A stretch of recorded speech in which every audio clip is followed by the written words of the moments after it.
she who contacted me over the phone and then insisted that I must be present here and say something about whatever I think fit. I am a pretty old person, as you can see, because I refused initially, but she persisted. Anyway, I am very thankful. I also am very happy that I did come here because it's a beautiful city and this is my first visit to Cooch, Behar. And I wanted to see the Cooch Behar palace, but I have to leave tomorrow because one of my friends is very ill. I just received the news in the morning that he has been put on ventilator. So I don't know what is going to happen. So I will leave as early as possible, as soon as I can. Anyway, I begin my paper, which is on environmental ethics and environmental consciousness. Because this particular session, the entire conference is devoted to consciousness, I thought that I will choose a topic, a subject, especially which actually encompasses this particular thesis, especially this particular theme, especially it encompasses the entire range of consciousness. So I begin with my paper, with your permission. So I have chosen this topic for discussion for two reasons. Environmental crisis now has taken an alarming proportion, and we can neglect it only at the cost of our severe peril, including our own extinction. I will present the theory of ARNES, which is called deep ecology, and NAESSS'S concept of self-realization is related with the expansion of our consciousness. And expansion that includes all the living and non-living beings. That is why I thought this to be a good topic and good subject for the inaugural session, the keynote address. However, I am not claiming that there are no other systems which include the entire universe within the purview of consciousness. But in recent times, no other system has emphasized so forcefully and has connected so clearly the expansion of our consciousness with the environment as a whole. This should not give you the impression that I am a staunch follower of ARNES. I am very fond of him, I like him very much. But being a philosopher, it is not that I agree with everything that he says, but I am particularly fond of this self-realization thesis. So ARNES, who was a Norwegian philosopher, is the founder of the theory of deep ecology. Deep ecology is considered to be a form of radical philosophy and it advocates a 360-degree change of our attitude towards nature. In this paper, I shall concentrate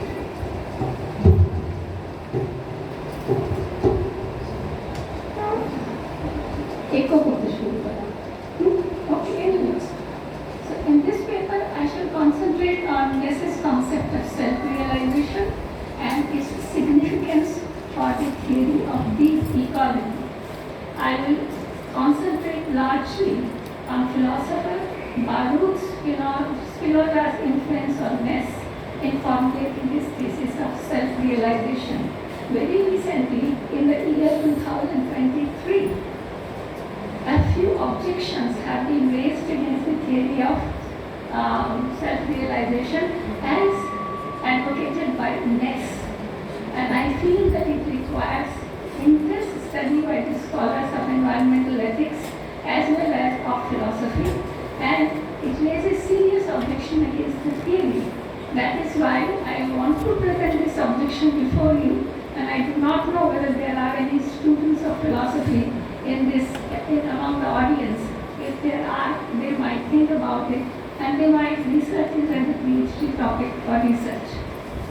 But before going to this topic, it is important that we understand the approach of ARNES towards environmental problems and the basic principles of deep ecology. Next was a young, brilliant philosopher who was specializing in philosophy of science, communication, philosophy of language, etc. He had also founded a journal called Inquiry, which is a very famous journal in philosophy When he was in his 40s, he came to read Rachel Carson's The Silent Spring, and that changed him completely. I don't know whether anyone of you have read Silent Spring. It deals with the effects of DDT and how DDT actually slowly and slowly is killing all the birds and the species, other species of animals. And that is why the name of the book, The Silent Spring. So after reading Carson's The Silent Spring, ARNES, who had become a professor of philosophy at the age of 28, gave up his position. He then became a staunch environmentalist, writing, formulating theories, as well as he was also strong. He also was an activist, organizing campaigns, actively going to mountains, trying to help repair the damage that has been done. He was a navigant, he was a mountaineer, had also conducted expeditions to Everest. So there are innumerable pictures of ARNES mountaineering on the top of the mountain. That probably has made me very, very fond of him, because I also love mountains. So he became a strong environmentalist both in theory and practice. He developed his own ideas about environmental problems and their solutions, and called his own theory deep ecology.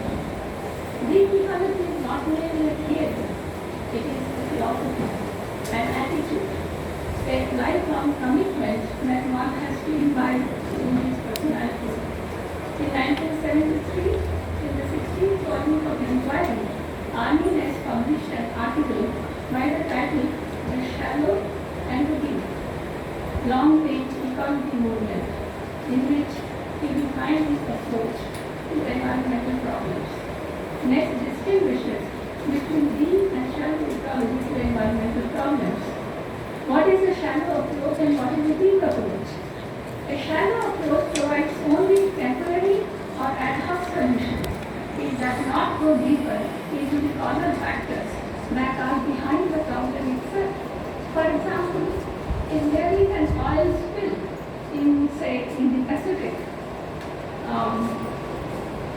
then the shallow approach will be to make arrangements for cleaning the spill, or maybe introducing certain bacteria who will eat the oil, or making ships sturdier and foolproof to prevent the spills in future. Whereas the deep approach will be to go deeper into the problem related to the causes, not only related to its causes and its effects not only to humans but also to other living beings. The profit motive, the effect on the third world, and the effect on, for example, on the sea creatures. Shallow ecology is based on anthropocentrism. We always actually think that we are rational beings, so-called. We are at the center of the universe, and we have the power to control the environment. And nature is nothing but it exists for us, for our benefit, and we can utilize its resources for our own benefit. So, shallow ecology is based on anthropocentrism. It provides solutions only from the point of view of what is good for human beings, namely only for capitalists, for industrialists. Hence, the value of nature is instrumental only.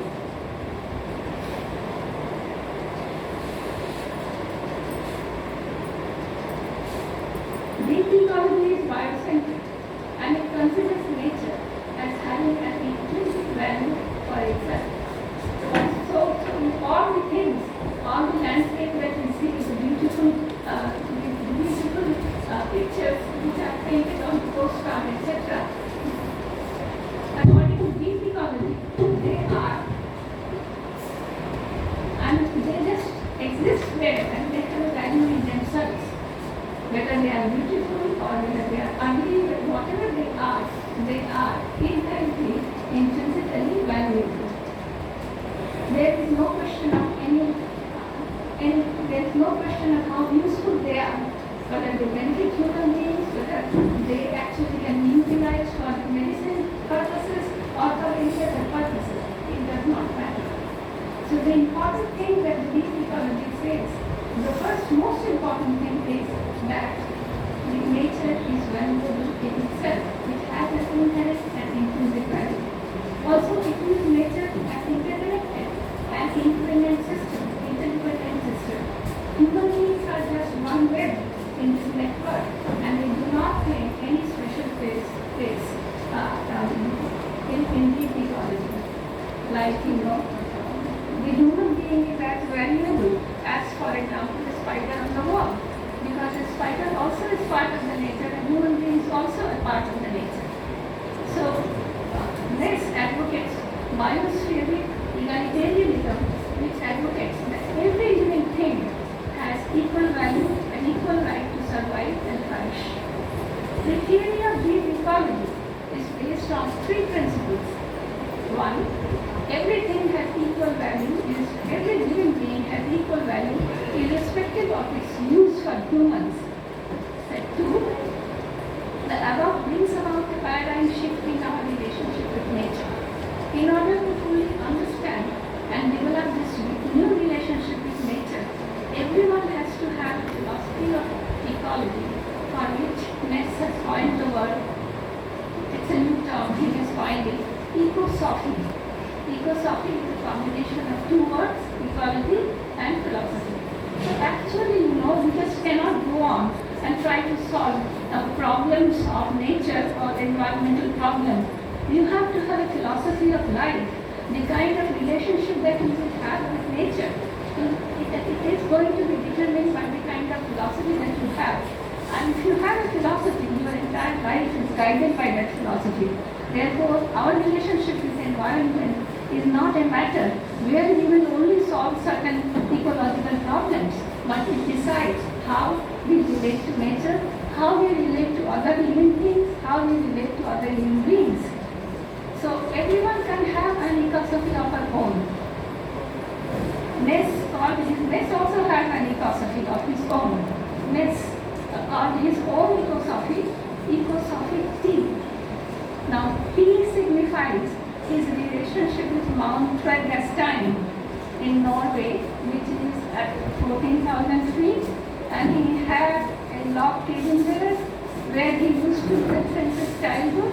He writes in his one of his articles that from the age of 10 he actually used to go to Mount Tvergastein. He had a log cabin there, and in that cabin actually the theory of deep ecology was developed, and it is in that cabin that he read Sanskrit, he read Gandhi, he read Upanishad, he read Spinoza, and he also read Buddhism and Bhagavad Gita. NAESSS has given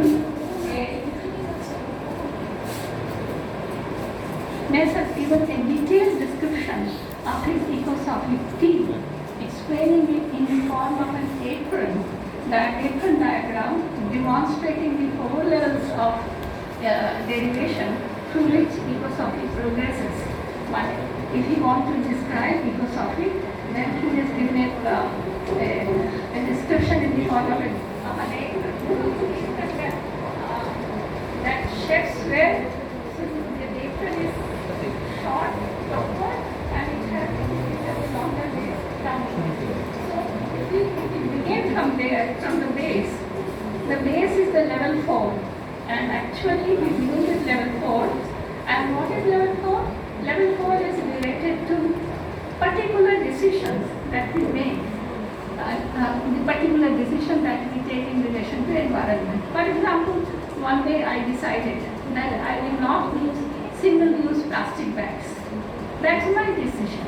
It is an individual decision and it's a single decision. So that is the level 4, when we take individual decisions, single decision, particular decisions. Level 3 is so I actually then stop taking single-use plastic when I go to market.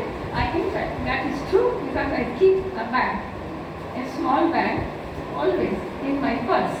So whenever I go to the market, I refuse to take single-use plastic bag and I use my own bag for the purchase that I make. Level 4 is related to particular rules or decisions that we take in relation to environment.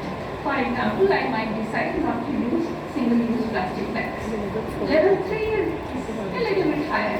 It is related to facts, policies, norms. Thus, from individual level, we progress to a higher level where we formulate or help to be a party to a policy. For example, we may be part of a movement or we may exhort our councillors, our MPs, the state or the community not to issue license for manufacturing single-use plastic bags. So from individual decision now, I have actually gone one step ahead, one step higher, where we actually take a policy decision, a community decision. From individual, we now have gone up on community level. Level 2, it connects us with the platform principles of deep ecology. What is a platform principle?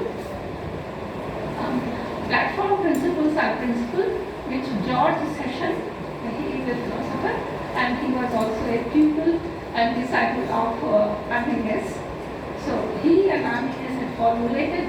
These are general principles of deep ecology that provides common guidelines for the followers of deep ecology coming from different religion, different faith, different caste and creed. There are 8 principles that they have formulated, and it is under this platform that everyone assembles, everyone who is a follower of deep ecology assembles and they act accordingly. So some of these principles are like they exhort to treat everything in nature as having intrinsic value. They also, the second principle is that you lead a simple but intrinsically rich life. You also have to. Third principle is there are no isolated entities. Everything in nature is interconnected. So you cannot say, human beings cannot say that I am a very special person, I am living in the environment. No, you are part of the environment. So you are not isolated. Nothing in this nature, in this environment is isolated. Everything is interdependent. It's a systematic network. Also he says that we have used resources of nature very much because of our population increase, and therefore we should control our population increase. Feminists are very, very angry with this. Feminists, especially Virginia Holt, says that being a mother is a special experience for women, and exhorting them to say that you have to control population is a kind of insult to motherhood. Now, I don't think that is very legitimate, because now we all realize, especially in China and India, China has been controlled, but India's population growth is almost unstoppable, and it is going beyond all means. So these are some of the platform principles. There are in total 8 principles. Under the umbrella of these principles, you actually, all those who follow deep ecology assemble and practice. They write, they activate, they participate in activism. Level 1 is the highest level. Level 1 is like from the Caesurae. Here we have now reached here. Level 1 is our progression to the ultimate premise. Ultimate premise which we arrive at by constantly questioning, by constantly asking a why question. The proposition where we stop, where we can no longer ask a why question, that is the ultimate premise. For example, if you ask, why plastic bags should not be used? So I said, because it is bad for environment, it is bad for our health. So you said, okay. If you again ask why it is bad for health, you again answer something.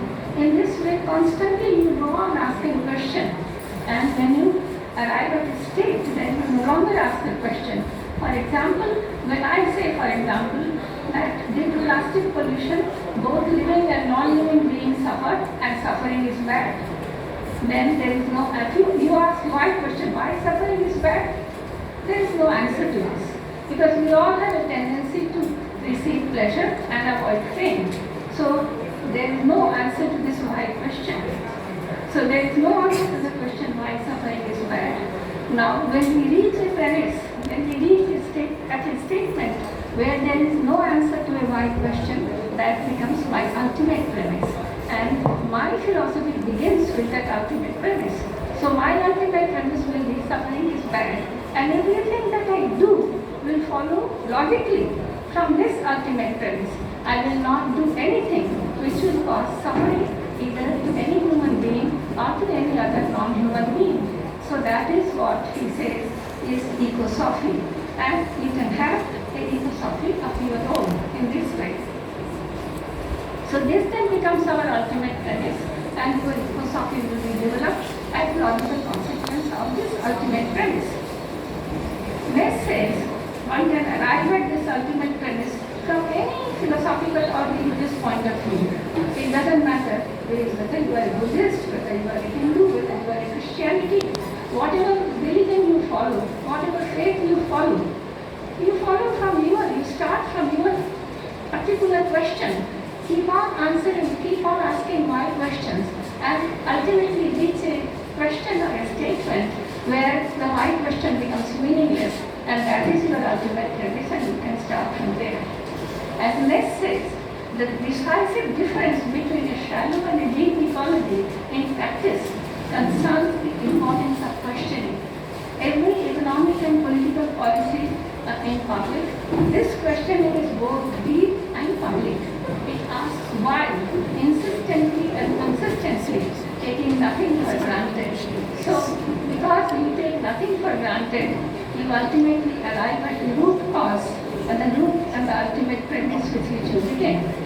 This approach towards nature will be consistent with the person's belief, with inclinations, and it will be consistent with the platform positions of deep ecology.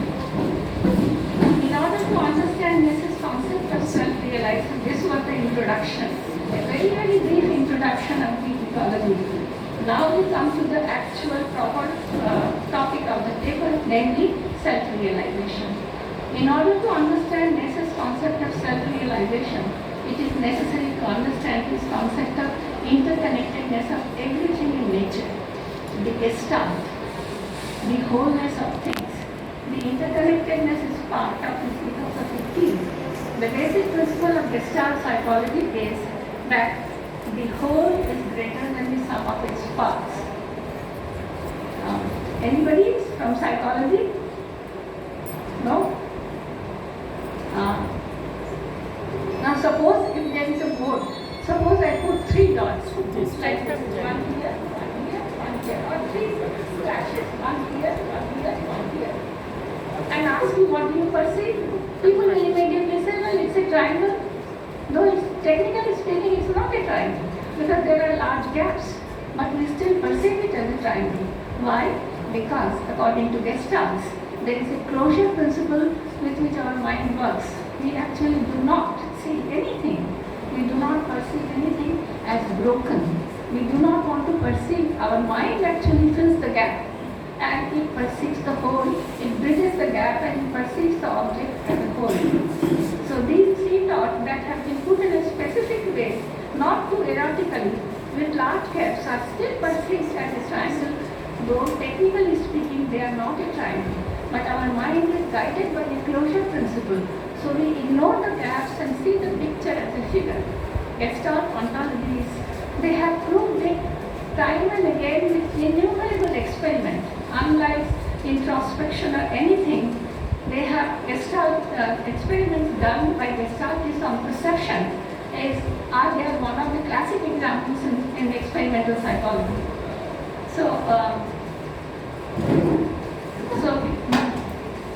Gestalt ontology is similar in real life.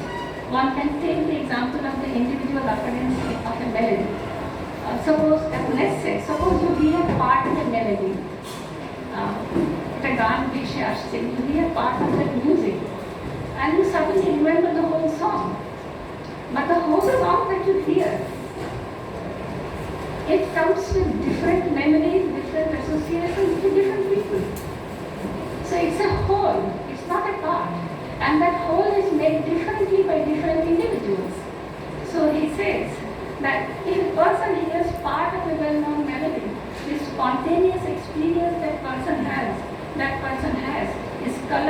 their attitude towards the melody as a whole, as well as by many circumstances, past and present.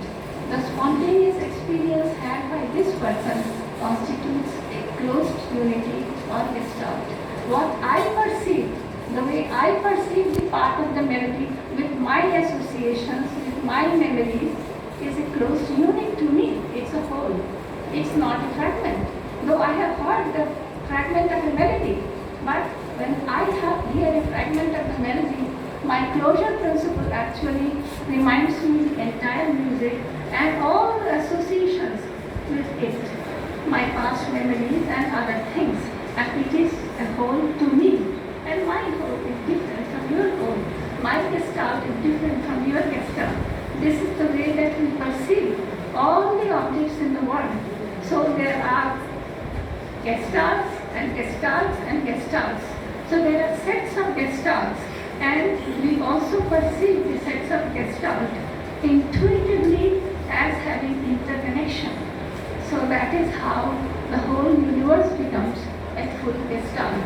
That is why ARNES actually says that it is important that we understand the interconnectedness of the nature of everything. I mean, when I perceive a deer or a dog or a herd of deers, it is not a single entity.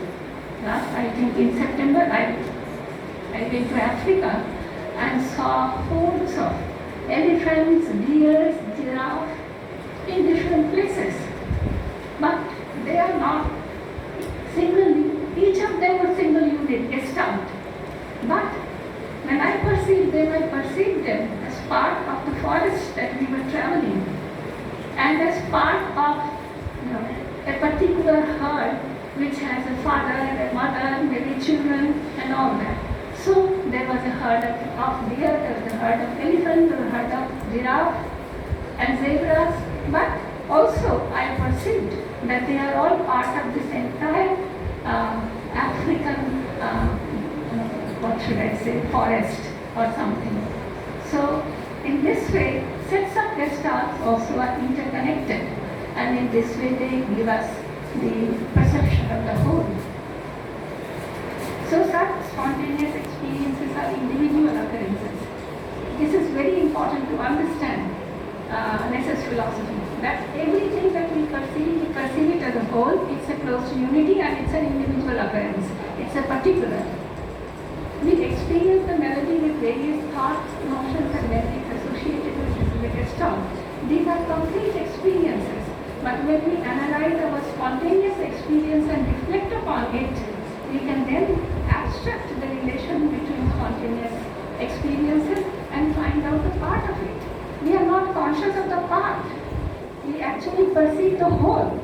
It is only when we reflect and analyze that we can say, oh, this particular dot was here, this particular deer was placed there, and he was standing behind this particular. Otherwise, our perception is the perception of the whole. Like when you proofread any publication, here is somebody who is some proofread and always related with publications.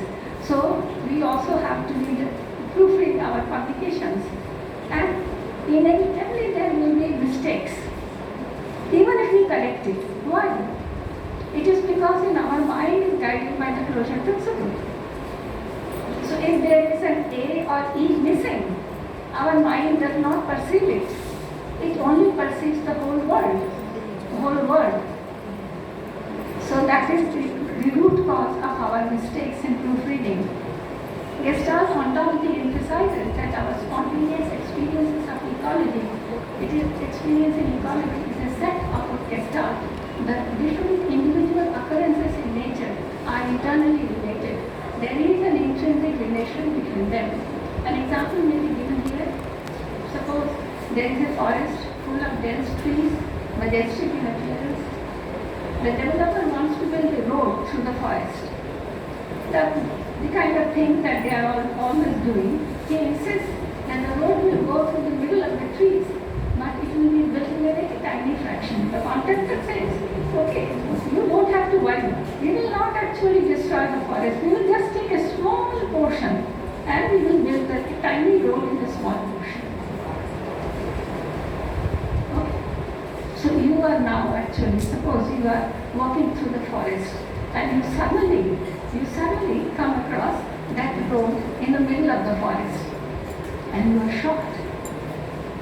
To you, the total character of the forest is its regal appearance, its dignity is gone. Because you perceive the forest as a gestalt, with only you perceive the forest as a gestalt with a unique character, a wholeness, while the builder perceives it in fragments and insists that only a tiny portion of the forest has been used in building the road. Thus, in nature, every experience is a gestalt, and the sets of gestalts are intrinsically related. As Ness says, the argumentation must refer to experience, and spontaneous experience in particular. And it must acknowledge hierarchies of modes and their non-external, non-extensional internal relations. It is very important to understand the gestaltist nature, the intrinsic relation between objects of nature. This has important significance with Ness's theory and self-realization. So what is self-realization? Why does the question of self-realization arise at all, especially with reference to ecology? Presumably, we need to know who we are and what is the nature of our relation with reality and with the universe, how are we related with the universe, etc., etc.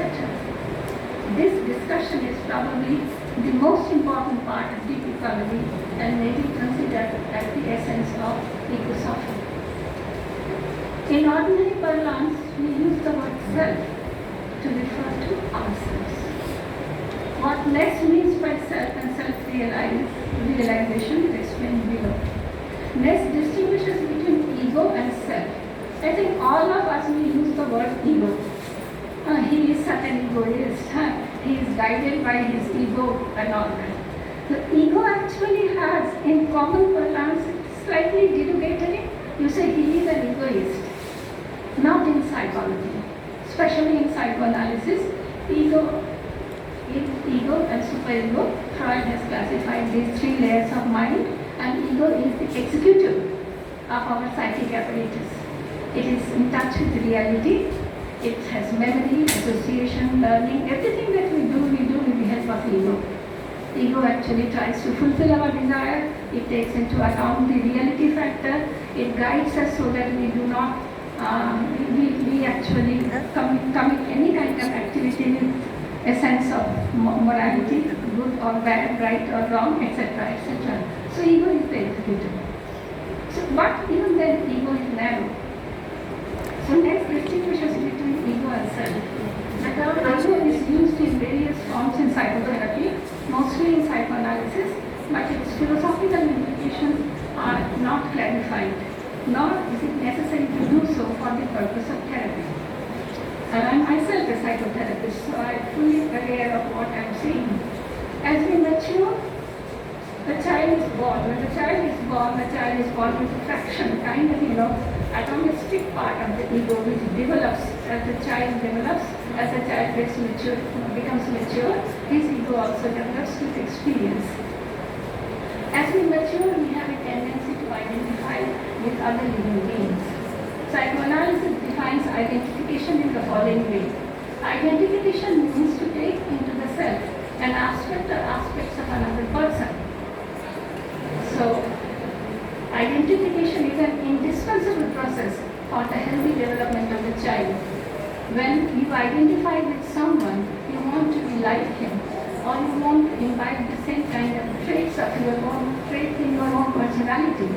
So, the child identifies with his father, with his mother, or the child also can identify, like for example, the students identify with some ideal teacher, and when they identify with their teacher, they want to imitate him. They want to dress like him, they want to talk like him, they want to read and study like him, they want to be a scholar like him. So identification means there is a kind of oneness between this person who identifies with another person, another human being. Identification is an indispensable process. And in the child learns the language just by identifying and imitating his parents' speech. The process of maturity is a progressive one. The development of self passes through 3 stages. First, to develop his ego. From ego, we progress to social self. The social self actually comprises, it actually incorporates the ego. And from the social self, we pass on to even a higher state, which is metaphysical self, comprising social self. But next points out that this progression leaves out our relationship with nature, with our home, our other non-human living beings, which form an integral part of our development. Hence, he introduced the notion of ecological self. So usually there are 3 forms of self: ego, which is narrow, social self, and then metaphysical self. But in none of these, our relationship with nature actually is taken into account. And that is why NAESSS has introduced another concept, and that concept is the concept of ecological self. So what is ecological self? NAESSS does not give a definition, but he describes that the ecological self is a person that with which this person identifies. This process of identification expands ourselves. The larger the number of living beings we identify with, the more expansive our self becomes, increasing our joy and giving more meaning to our lives. This is the extension of our consciousness, which no longer remains confined into our narrow ego or social self, but can partake in the happiness, joys, and sorrows of other living beings.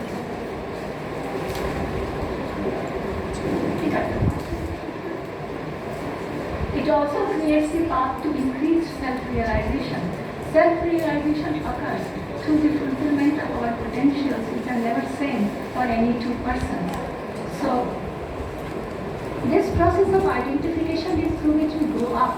And if we identify not only with human beings, we can also identify with any kind of suffering. Like for example, if you see a dog who is suffering, you can understand. You can understand and realize the pain. So you identify with as many living beings you are able to identify, your consciousness increases, your consciousness expands. And I am very fond of this part because this identification actually means a kind of empathy. And when we treat our patients, we actually depend on our empathy to understand what the patient is going through. For example, when a student is suffering from examination phobia, if he comes to us and the therapist says, "Why are you anxious? Why are you having so much anxiety?" I mean, it's just an examination, just go and read it, just a test of what you have learned. Then I have failed to identify with the student's anxiety. And empathy actually is walking in the shoe of the person. You have to wear the shoe of the person and walk with him a mile, and then you have to come back. So that is the kind of reflective empathy that you have to have. So the more you identify with beings, the number of beings that you identify with, the greater becomes your consciousness, and the greater becomes your range of sorrow, happiness, wisdom. My time is up, so I just stop here. This is the essence of the self-realization. My paper is much longer because I had initially talked about a very serious objection which has been raised against the NAESSS'S theory of self-realization, but we don't have time to go into it. So this is just an introduction, so that the expansion of consciousness, identification is one of the means by which you can expand your consciousness and try to empathize with suffering people, with other forms of living beings, so that your own consciousness becomes much more expansive, and that is not something only that will give you sorrow, but it will enrich you, it will open up an unlimited storehouse of joy and richness to you. Thank you very much. Deliberation. Giving thanks will be too little. Perhaps being an psychoanalyst, you have all of us who are right now the audience, including the chair, almost in a trance. I am sure that the kind of deliberation which you have made through the keynote address that has set the tone and tune of this coming 3 days conference or the seminar. Your wonderful deliberation in relation to the binaries of deep and shallow ecology, to your journey of what you were trying to portray in terms of the question of self-realization. It's really remarkable. I was remembering in terms of, in the sense of what you were talking about, the holism, one of the eminent anthropologists, L.P. Vidyarthi, Lolik Prasad Vidyarthi from Ranchi University, who has also built up a concept of what we call the man-nature spirit complex. In order to understand the linkages with man and nature in a holistic way. I am not a member of the discipline of philosophy, but as Dr. Sinha talked about, the idea of consciousness is epistemological root, may be deeply rooted within the discipline of philosophy. But as I think all of us collectively believe that it has transcended the disciplinary boundary and not confined to the English or cultural studies. Rather, many of the disciplines which ultimately deals with, in some way or other ways, the notion of human consciousness. I'll just refer to, I know the keynote address need not to be discussed, I don't intend to discuss it, but there are some parallel work understanding the relationship, what we talk about in a holistic way. I just referred the work, I mean, all of us must be aware of the notion of sacred group, which remains very fundamental premise even today in relation to the conservation or preservation of our natural resources. More specifically, I am talking about the forest resources. And there are series of environmentalists in our nation state, people like Ashish Kothari, Ram Guru, then the Mahesh Chandra Rajan. There are so many who are working in this idea of the sacred group, where the question of spirituality and the human consciousness largely linking what we talk about the Adivasi consciousness or the tribal consciousness, how remain still dominant in terms of understanding the environmental ethics and environmental contestation in the context of our nation and beyond. There is a recent book came up by very younger scholars. Her name is Ombika Ayadurai, worked in IIT Gandhinagar. The title of her book is Tigers Are Our Brothers, where she is talking about the question of, it is largely remained located in the context of the Arunachal, which is essentially a tribal state, and there she tries to focus us what is happening to the domain of maybe Adivasi consciousness about the nature and what is happening in terms of the state intervention, state policies, and the larger context of what we talk about the development as such.